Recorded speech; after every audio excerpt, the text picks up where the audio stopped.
Puji Tuhan, Tuhan memberkati kita semua. Hari ini mari kita gunakan kesempatan untuk kita dapat memperhatikan firman Allah. Dan dalam kesempatan ini saya ingin menyampaikan firman Allah dengan satu tema, landasan hidup orang Kristen. Ya, saudara, arti dari landasan itu sama dengan dasar, sama dengan pondasi, sama dengan pijakan. Ya, saudara pernah bayangkan kalau rumah nggak pakai pondasi, apa yang terjadi? Bangunan itu nanti akan runtuh saat badai datang, karena nggak ada pondasinya, nggak ada dasarnya. Ya, jadi kehidupan Kristen itu sebenarnya sebagai bangunan yang tidak luput dari masalah, goncangan. Ya. Coba saja Tuhan pernah memberikan satu gambaran, ya, ilustrasi dua rumah sama-sama dibangun, tetapi yang satu landasannya itu pasir, sedangkan yang lain landasannya batu. Dan apa yang terjadi ketika badai datang? Rumah yang dibangun di atas pasir roboh total. Nah, sedangkan yang dibangun di atas batu, dia tetap berdiri. Ya, pondasi memang berbeda, tapi tantangannya itu yang tetap sama. Hujan turun, angin datang, dan banjir pun melanda.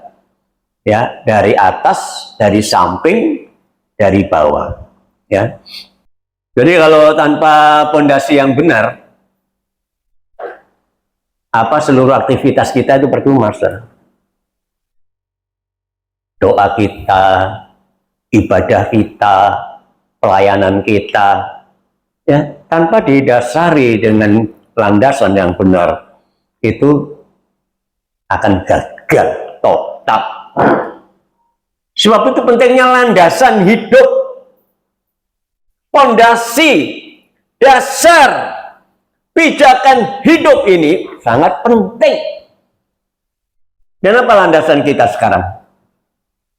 Ya, saudaraku, dalam 1 Korintus pasal 3 ayatnya yang ke-11, di situ dikatakan, karena tidak ada seorang pun yang dapat meletakkan dasar yang lain daripada dasar yang telah diletakkannya, yaitu Yesus Kristus. Jadi landasan orang Kristen, saudara, supaya dia tetap teguh berdiri, landasan kita adalah Tuhan Yesus. Kenapa? Sekali lagi saya katakan, seperti bangunan rumah tadi dibangun di atas pasir, dibangun di atas batu, tetap masalah datang. Ada hujan, ada banjir, ada angin. Ya, bagaimana bisa berdiri? Saudara, kalau kita punya landasan Tuhan Yesus, maka ombak sebesar apapun, saudara, itu akan, ya, artinya diselesaikan oleh Tuhan. Kita ingat waktu murid-murid bersama dengan Tuhan Yesus di dalam perahu. Tuhan Yesus tidur di buritan. Dan apa yang terjadi? Angin datang begitu luar biasanya, mereka ketakutan dan membangunkan Tuhan Yesus. Keahlian mereka sebagai nelayan gagal untuk mengatasi badai yang datang. Padahal mereka sudah terbiasa di laut. Tapi ternyata ketika badai datang di tengah laut, mereka tidak bisa mengatasinya. Tapi ketika mereka bangunkan Yesus, Guru, engkau tidak peduli ya, kami akan semua binasa. Tuhan Yesus cuma bilang, hei angin, diam. Langsung berhenti. Mereka semua heran. Siapakah orang ini ya? Jadi saudara, Tuhan Yesus itu adalah landasan hidup kita. Dan untuk bisa menggunakan Yesus sebagai landasan, sebab tadi dikatakan tidak ada landasan lain, tidak ada dasar lain yang harus diletakkan kecuali yang sudah diletakkan, yaitu Yesus Kristus. Nah, untuk itu kita perlu memahami dengan benar siapa sebenarnya Yesus Kristus. Loh, banyak orang percaya masih belum mengerti loh. Ya, siapa sebenarnya Yesus itu? Ya, apalagi kalau kita lihat diskusi di medsos, aduh, seringkali malah membuat kita gugur dalam iman. Kalau kita nggak paham siapa sebenarnya Yesus. Nah, seperti sebagai orang Kristen, saudara, kita perlu mengenal secara pribadi Tuhan kita Yesus Kristus. Ya, haleluya. Di dalam Yohanes pasal 10 ayatnya yang ke-14, di situ dikatakan, Akulah gembala yang baik, kata Tuhan. Dan aku mengenal domba-dombaku, dan domba-dombaku itu juga mengenal aku. Nah, sebagai orang Kristen harus kita memiliki ciri hidup kehidupan ini, saudara. Tuhan mengenal kita, tapi kita kenal nggak sama Tuhan? Tapi Tuhan berkata, aku mengenal domba-dombaku, dan dombaku mengenal aku. Jadi kita melihat di sini ada saling mengenal, saudaraku ya. Nah, sebab itu perlu kita pahami siapa Yesus itu yang kita gunakan sebagai landasan hidup kita. Mengenali landasan hidup kita, itu penting. Ayo saudara, sampai hari ini masih belum paham siapa sebenarnya Yesus? Asal ikut saja, yang penting setia, tapi tidak kenal. Makanya kalau dalam masalah yang terjadi, banyak orang Kristen yang rontok imannya, gugur, karena mereka tidak memahami siapa Yesus itu sesungguhnya. Ya, dalam Matius pasal 16 ayat 13 sampai yang ke-20. Pada suatu hari mereka sedang berjalan bersama-sama, Tuhan Yesus dan murid-muridnya. Dan setelah Yesus tiba di daerah yang namanya Kaisaria Filipi, ia bertanya kepada murid-muridnya. Murid-murid, coba jawab ya. Kata orang, siapakah anak manusia itu? Kata orang, siapakah saya? Jadi pertama kali sebelum dia bertanya langsung pada murid-muridnya secara pribadi, dia ingin tahu bagaimana pandangan, pendapat, pengenalan orang lain itu terhadap dirinya. Ya, saudaraku, pertanyaan ini bukan tanpa alasan sebenarnya. Ketika Tuhan bertanya kepada murid-muridnya, menurut kata orang, siapa saya? Ya, karena di Kaisaria Filipi ini, saudaraku ya, itu merupakan pusat penyembahan dari dewa yang namanya dewa Pan, ya, dewa alam, ya. Dan juga di Kaisaria Filipi itu dipenuhi dengan kuil-kuil, ya, dengan kuil-kuil putih yang megah untuk memuja kaisar. Nah, murid-muridnya ditanya, menurut kata orang siapa saya? Maksudnya supaya murid-murid ini punya pandangan, punya keyakinan pada Tuhan Yesus bukan karena kata orang. Menurut kamu siapa Yesus? Kata orang. Nah, bukan itu, saudara. Ya, kita harus mengenal secara pribadi siapa Yesus itu. Ya, kata orang, siapa saya? Ya, maka kemudian di dalam ayatnya yang ke-14, jawab mereka. Jadi ketika ditanya, Menurut kata orang, siapa saya? Nah, jawab mereka, Tuhan, ada yang mengatakan bahwa Tuhan itu adalah Yohanes Pembaptis. Ada juga yang mengatakan Elia. Dan ada pula yang mengatakan Yeremia. Atau salah seorang daripada nabi. Nah, pengenalan daripada orang-orang di Kaisaria Filipi itu atau orang lain di luar pemahaman murid-murid itu bahwa Yesus itu hanyalah seorang, ya sama seperti tokoh-tokoh di dalam Alkitab, ya, Yohanes, Yeremia, Elia, ya, atau salah satu nabi. Jadi mereka sebenarnya menganggap Yesus itu hanya sekedar nabi. Tapi bukan sampai pengenalan bahwa Yesus itu adalah sesungguhnya juru selamat. Nabi itu hanya sekedar utusan. Tapi juru selamat itu artinya dialah yang menyelamatkan. Jadi pengenalan banyak orang, Yesus itu hanya sekedar nabi. Oh, Nabi Isa. Ya. Banyak orang mengakui Yesus itu hanya nabi. Tapi pengenalan kita harus lebih dalam dari kebanyakan orang. Kalau menurut kata orang, siapa saya? Engkau Allah ini. Tapi mereka tidak mengaku Yesus sebagai juru selamat. Maka kemudian secara pribadi, Tuhan Yesus kemudian bertanya kepada murid-muridnya. Lalu, Yesus bertanya kepada mereka, nah, tetapi apa katamu? Apa pandanganmu? Sejauh mana pengenalanmu? Siapakah aku ini?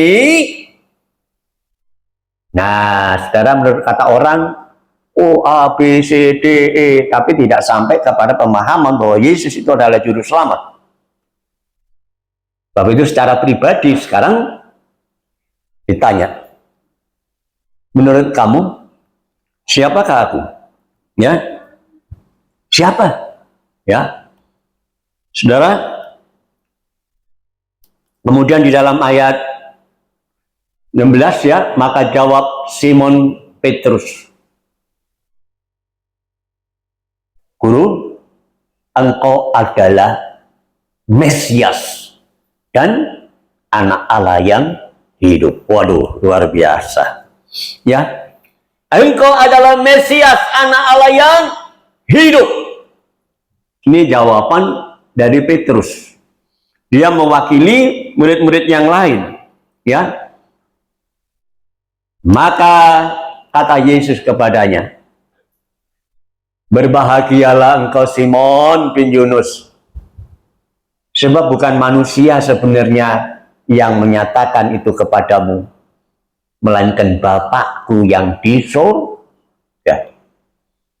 Jadi ketika Petrus dia menyatakan, dia mengakui bahwa Yesus itu adalah Mesias, saudara, itu sesungguhnya bukan berasal dari dia sendiri, tetapi ada ilham, ya, yang daripada Bapa, ya.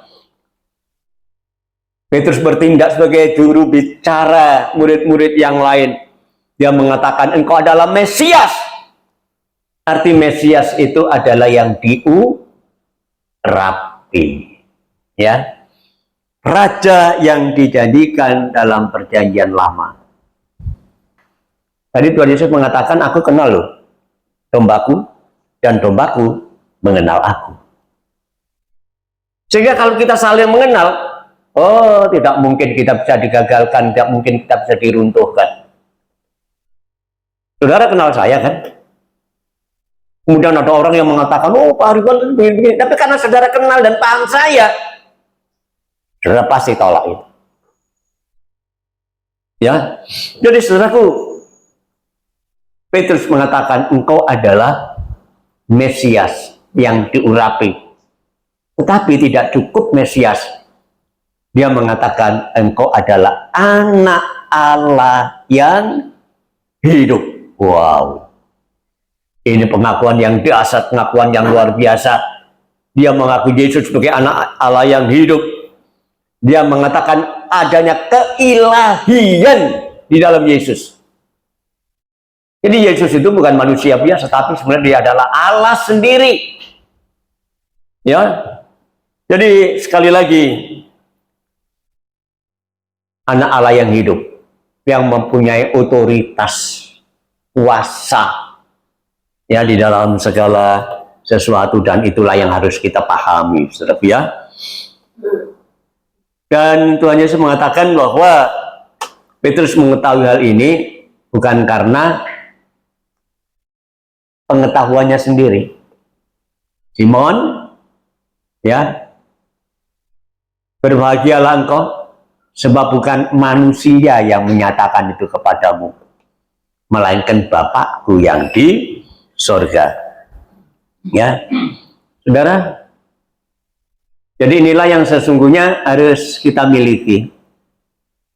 Kita kenal siapa Yesus itu. Dia tidak hanya sekedar yang diurapi, Mesias, tapi ternyata dia adalah anak Allah yang hidup. Memang Alkitab banyak menyatakan bahwa Yesus itu sesungguhnya adalah Allah yang menyatakan diri sebagai manusia. Pada mulanya adalah firman, firman itu bersama-sama dengan Allah, dan firman itu adalah Allah. Dan firman itu telah menjadi manusia dan tinggal di antara kita. Firman itu adalah Allah sendiri, tapi firman itu telah menjadi manusia, tinggal di antara kita dalam wujud manusia, yaitu Yesus Kristus. Dia adalah Allah sendiri, yang punya kemampuan, punya kuasa, punya otoritas, yang sesungguhnya harus kita pahami. Jadi saudara, perlu kita memahami ini. Kalau sampai hari ini kita belum tahu, belum sadar bahwa Yesus itu adalah anak Allah yang hidup, Yesus itu adalah Allah sendiri, ya. Ya mungkin kalau lihat diskusi itu, mana Allah punya anak? Nanti ada penjelasan yang lain itu. Ya, saudara, karena pernyataan anak itu sebenarnya sebagai wujud cinta yang sangat luar biasa. Karena tidak ada seorang pun yang kemudian ya rela menyerahkan anaknya demi mengasihi orang lain. Tetapi Allah telah menyatakan melalui pribadi Yesus Kristus yang dinyatakan sebagai anak Allah yang dikorbankan. Dan inilah sebenarnya, saudaraku, landasan hidup kita. Ya, sehingga kita harus memiliki landasan yang benar, saudaraku ya. Nah, kalau kita memiliki landasan yang benar, maka kita tidak akan goyah, walaupun ada cobaan. Jangan dipikir kita hidup tidak ada cobaan. Masalah banyak terjadi, saudara. Ya. Baik, kita akan membaca dalam Matius pasal 7 ayat 24 sampai 25. Setiap orang yang mendengar perkataanku ini dan kemudian praktek, kemudian melakukannya, ia sama dengan orang yang bijaksana yang mendirikan rumahnya di atas batu, bukan di atas pasir. Kembali pada Matius pasal 7 ini kan ada dua rumah yang dibangun, satu di atas pasir, satu di atas batu. Dan apa yang terjadi, saudaraku? Kemudian turunlah hujan dan datanglah banjir, lalu angin melanda rumah itu. Tetapi rumah yang berdasarkan batu itu tidak rubuh, sebab didirikannya di atas batu. Ya, yang satu rubuh, hancur, berantakan, karena dibangun di atas pasir, tanpa landasan yang benar. Masalahnya sama, hujan, kemudian angin, kemudian banjir, dari atas, dari samping, dari bawah. Seringkali kita nggak sadar Seringkali ada ujian yang menimpa kita. Yang pertama itu dari atas. Itu berkat. Ya, dalam kitab Imamat dikatakan, aku akan menurunkan hujan berkat bagimu. Ya, sehingga kamu tidak sempat menadainya. Wow. Ya, kalau hujan itu berkat itu jatuh dalam kehidupan kita, saudara, itu juga menjadi masalah. Dulu waktu miskin, dulu waktu kekurangan, hidupnya dekat sama Tuhan, sering berdoa sama Tuhan, tapi ketika berkat itu turun, itu sebagai batu ujian. Mulai berkedut, mulai sombong, ya. Tapi itu hati-hati dengan berkat Tuhan, saudara. Ya, tapi yang berdiri di atas batu, dia sadar bahwa itu adalah berkat daripada Tuhan. Hujan turun, tapi dia tetap berdiri teguh di dalam iman. Sebesar apapun hujan berkat itu turun, dia tidak sombong. Karena orang sombong itu sering gagal dan dia jatuh. Tapi dia tetap berdiri, dia tetap bersyukur. Terima kasih Tuhan, ini berkat. Ya saudaraku, berkat itu juga merupakan batu ujian loh. Dan yang kedua itu angin dari samping. Dalam suratan Efesus dikatakan bahwa angin itu adalah ajaran, pengajaran. Ya seringkali pengajaran-pengajaran di dunia ini bisa menjadi penggoda di dalam kehidupan kita. Kita tetap berdiri atau tetap bertahan atau gugur. Ya, tadi saya katakan banyak media-media itu mulai mengolok-olok begitu rupa dan lain sebagainya. Sehingga kalau kita nggak mempunyai landasan yang kuat, jungkel, saudara. Karena seakan-akan penjelasan mereka itu, oh iya ya, benar ya, begitu ya. Ini angin-angin pengajaran. Hati, saudara. Cobaan datang tapi yang berbangun di atas pasir, dia akan roboh berantakan karena ajaran-ajaran itu. Tapi yang berlandaskan batu, dia kokoh dan berkata, sekali Yesus tetap Yesus. Ya, mati hidup buat Tuhan. Karena landasannya kuat. Dan yang ketiga tadi dikatakan banjir. Ya, di dalam kitab Wahyu itu dikatakan bahwa ada pelacur yang berdiri di air yang banyak, ya, dan air banyak itu banjir, itu adalah bangsa. Kita hidup di dunia ini tidak sendirian, saudara. Banyak suku bangsa di antara kita hidup di kampung pun di kiri kanan ini seringkali ternyata berbeda, budaya mereka juga berbeda, bahasa, budaya dan lain sebagainya, kebiasaan mereka. Nah, kalau kita tidak berlandaskan batu karang yang hidup, iman kita tidak berdasarkan pribadi Tuhan Yesus yang kokoh, kuat, yang bisa menghancurkan badai, habis riwayat kita. Kena tradisi-tradisi dunia ini, ikut. Ya, saudaraku, kadang-kadang kita punya ada peribahasa, di kandang kambing kami di kandang sapi kami menguak, di kandang ayam kami berkokok. Jadi di mana kita ada kita ikuti. Tetapi sebagai orang percaya kita punya landasan yang kuat.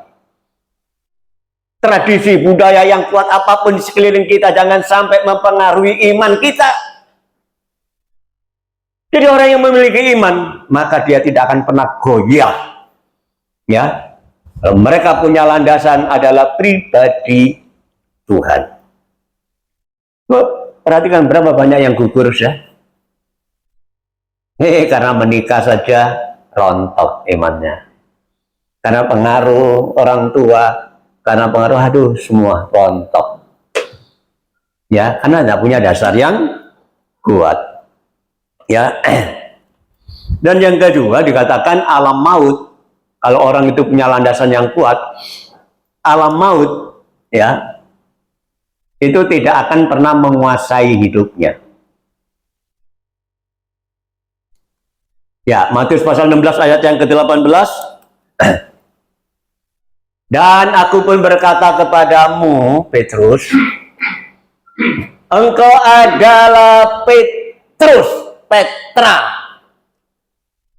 yang artinya batu karang. Dan di atas batu karang ini aku akan mendirikan jemaatku, dan alam maut tidak akan menguasainya. Wah, dengan pengakuan ini kemudian ada jaminan daripada Yesus Kristus, ya, saudaraku. Nah, maksudkan batu karang di sini bukan sosok Petrus itu sebenarnya. Ya, yang dimaksudkan batu karang, di atas batu karang ini akan mendirikan jemaatku, itu artinya keyakinan daripada Petrus. Ya, bagaikan batu karang. Maka dikatakan, aku akan mendirikan jemaatku. Ya, lewat keyakinan Petrus ini akan banyak jiwa yang dimenangkan. Dan ini merupakan landasan yang kokoh, dan landasan yang kokoh itu adalah Tuhan Yesus sendiri. Ya. Jadi kita memperhatikan, kalau Petrus tidak punya landasan ini, dia tidak akan pernah kuat imannya.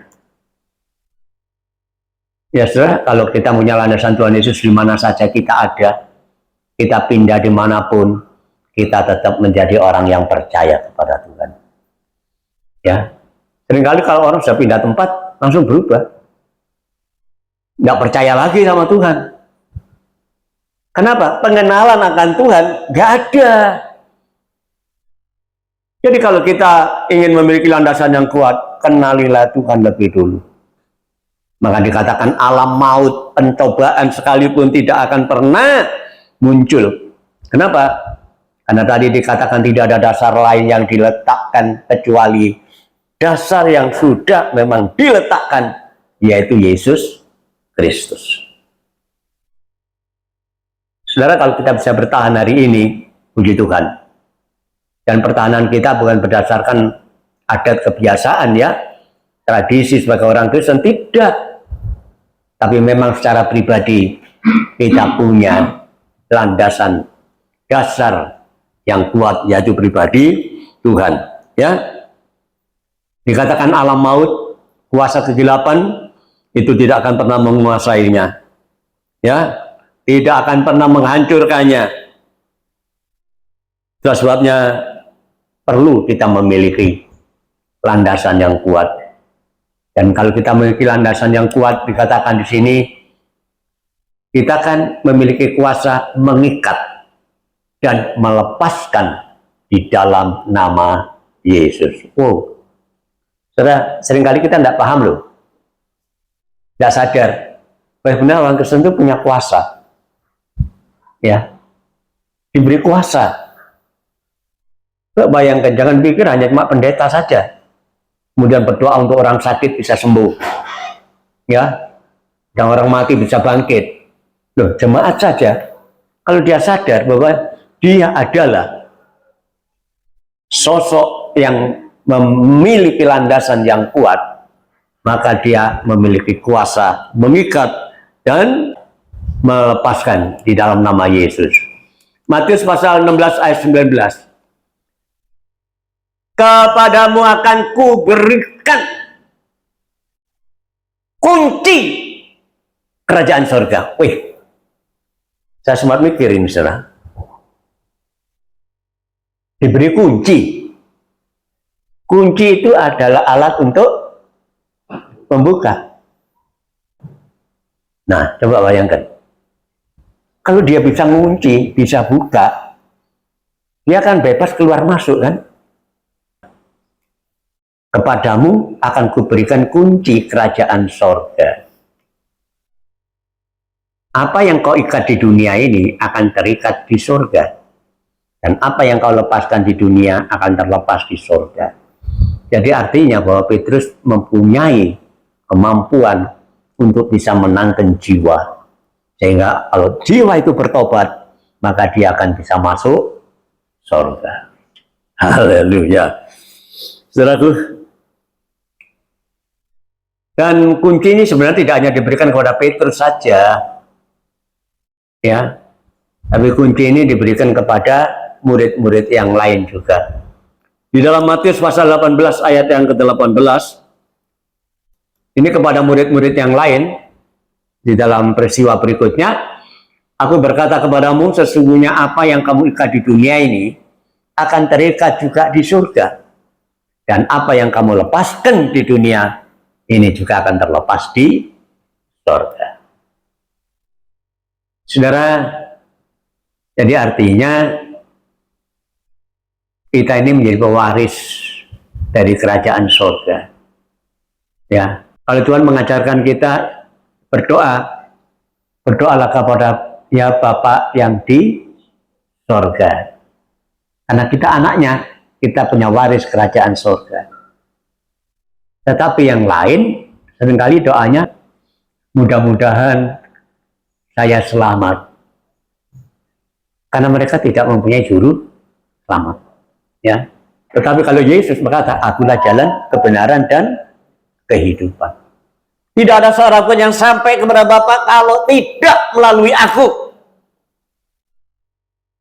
Nah, inilah saudara sebenarnya kebanggaan kita. Ya. Kapan saja kita pasti masuk surga. Mati kapan saja. Ya, mati besok, mati lusa, mati tahun depan, kita masuk surga. Siapa yang mau mati dulu sekarang? Masuk surga loh. Gak ada yang berani jawab. Ya, itu terserah Tuhan. Ya, saudaraku ya, haleluya.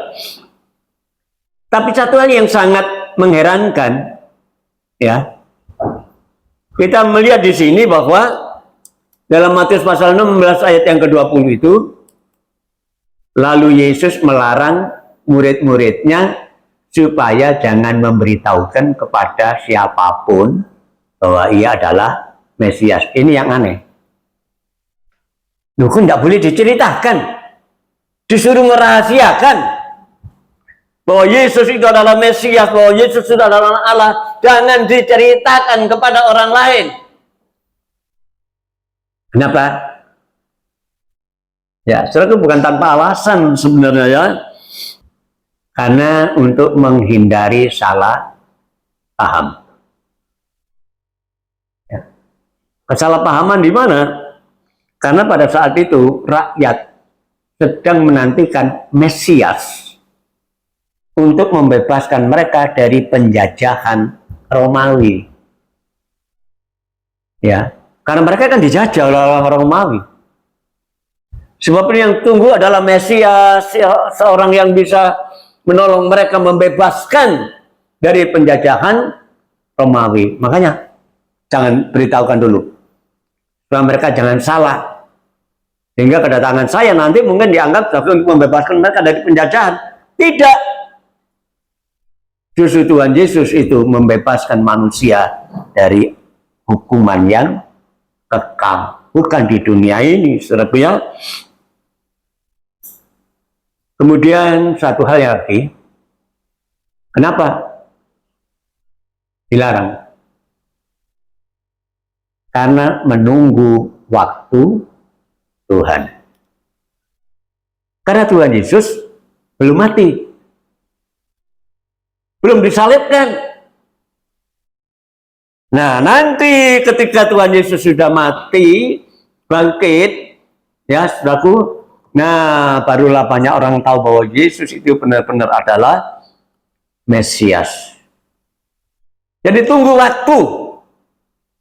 Nah, itulah sebabnya penting sekali saudaraku ya, untuk bisa memahami kehidupan kita ini sebagai orang Kristen. Jangan sampai rontok di tengah jalan. Ya, mungkin kalau saudara lihat, oh banyak nggak datang ya, mulai ikut-ikutan. Ya, padahal firman Allah itu disampaikan kepada tiap-tiap pribadi. Walaupun secara bersama, tapi firman Allah itu dalam setiap pribadi. Dan pribadi yang memperhatikan pribadi yang mendengar kemudian melakukannya, itulah dikatakan oleh Tuhan yang berbahagia. Bagaikan bangunan atau rumah yang dibangunkan di atas batu, maka apapun yang terjadi, dia akan tidak pernah rontok. Haleluya.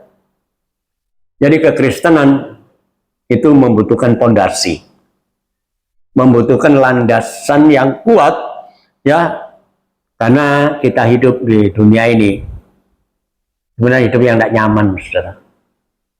Banyak masalah terjadi, ya, yang bisa menggugurkan keyakinan kita. Ya, tadi dari 3 bentuk bencana itu, ya, mungkin karena masalah berkat, hujan tidak turun, ya, berkat tidak ada, mulai mundur dari Tuhan. Mungkin pengaruh ajaran-ajaran lain, kita mulai mundur dari Tuhan. Mungkin karena masyarakat, budaya yang mempengaruhi kita juga gagal. Nah, sebab itu saudara, mari kita memiliki landasan yang kuat, ya. Dan untuk memiliki landasan itu, ya, bangunan tidak dibangun cuma sehari 2 hari, tetapi membutuhkan waktu sampai benar-benar kita menjadi kuat. Haleluya. Kolose pasal 1 ayat yang ke-23, di situ dikatakan, sebab itu kamu harus bertekun di dalam iman. Ini yang penting. Tekun itu artinya apa ya? Tidak gampang putus asa. Ya, tekun itu artinya selalu mengerjakan. Itu tekun. Bertekun di dalam iman dan tetap teguh dan tidak bergoncang. Dan jangan kamu mau digeser dari pengharapan tentang Injil. Ya, jangan sampai saudara kita digeser dari keyakinan kita, ya. Dan yang telah kamu dengar semuanya itu, dan yang telah dikabarkan di seluruh alam di bawah langit, dan yang aku ini Paulus telah menjadi pelayannya. Jadi satu hal yang diharapkan, saudaraku, malah pada kesempatan hari ini, firman Allah disampaikan bukan tanpa tujuan, ya. Tujuannya supaya kita memiliki landasan yang kuat, sehingga masalah apapun yang terjadi, kita tetap bertahan. Mungkin pengaruh keluarga bisa saja membuat kita gagal iman. Ya, masalah ekonomi bisa gagal iman. Masalah penyakit, aku nggak sembuh-sembuh ya, bisa gagal iman. Ya, tetapi kalau kita memiliki landasan yang kuat, pribadi Yesus yang ada di dalam diri kita, apapun bentuk bencana yang akan menghancurkan kita, itu kita akan tetap berdiri, sebab Tuhan yang menolong kita. Amin. Haleluya. Tuhan memberkati kita semua. Mari kita berdiri bersama-sama.